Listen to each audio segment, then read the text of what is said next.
Researchers in the United States predict that by the year 2023, which is less than 3 years away, if the rate at which people are gaining weight does not change, 75% of the adult population will be overweight and 41% actually obese.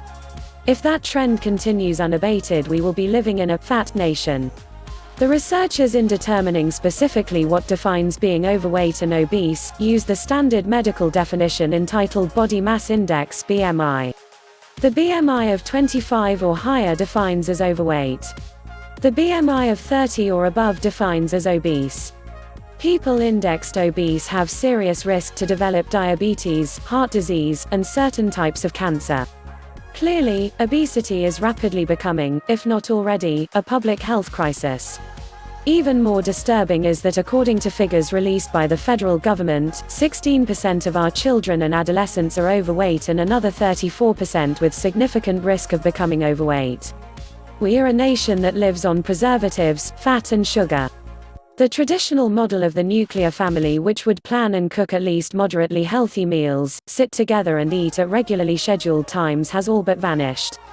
In its place are family members each on the go with a portable so-called breakfast and leaving dinner to whatever the local fast food joint is serving up. Combine the rate at which we are consuming food of little to no real healthy nutritional value and full of fat with the other trend that accompanies the fast-paced present-day lifestyle, the lack of exercise. It is no wonder everyone is gaining weight at such a shocking rate. While vitamin supplements are good and serve a real purpose, they do not, nor can they replace the real nutrition provided by eating a healthy meal at regular intervals. Additionally, though more and more people seem to show an increased awareness of health and eating right, education on healthier eating is either sorely lacking or people are just not taking the time to learn. For instance, many people, when trying to eat better or at least make some healthy changes, will consider replacing their soda with a diet soda. It's still soda and it still has unhealthy properties. Another example is taking one extreme or the other in their diet. One will choose to cut protein and eat nothing but carbohydrates, and the other will choose an all-protein diet. This is primarily due to misinformation.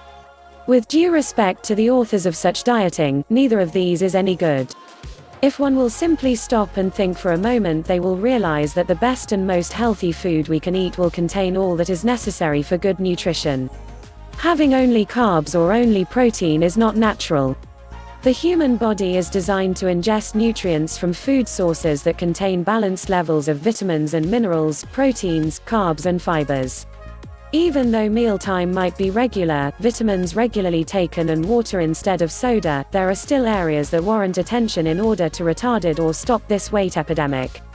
It is a misnomer people have that if they buy something from a grocery store that says it's healthy and is all about eating right, they have the answer to their healthier diet. In fact, this is not the case at all, and these people are only giving themselves a false sense of accomplishment. The problem is that almost all the foods that claim they are healthier are processed foods. Anything that has been packaged, frozen, pre-cooked or any of these types of processing, contain unhealthy chemicals and preservatives. This is necessary in order to comply with government regulations for food packaging. While there are many good and healthy diet plans available that work and work well, they sometimes are more costly than when the diet was unhealthy. Probably the most straightforward and simplest approach to weight loss, improved health, more energy, better sleep, and improved brain power, is found in the vegetarian and even more so in the vegan diet. Raw whole foods are the best. This type of eating and plenty of water, as well as other changes such as more exercise, less worry, and just slowing down, is not only going to help you either lose or maintain a healthy weight, it will dramatically improve overall well-being.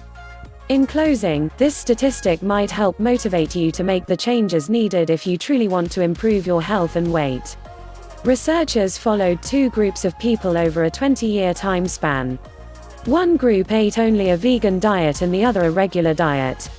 The results showed those eating a vegan diet increased their lifespan by approximately 10 years. We are in a society that promotes living to eat. However, our thinking should be that we eat to live. If these few small changes are made, the forward rate of increase in our nation's obesity will be thwarted. Eat well and live well so that you may always be well. If you have benefited from this video, please hit the subscribe button now for your next inspiring video. If you would like to lose weight, click the link in the description below to learn more.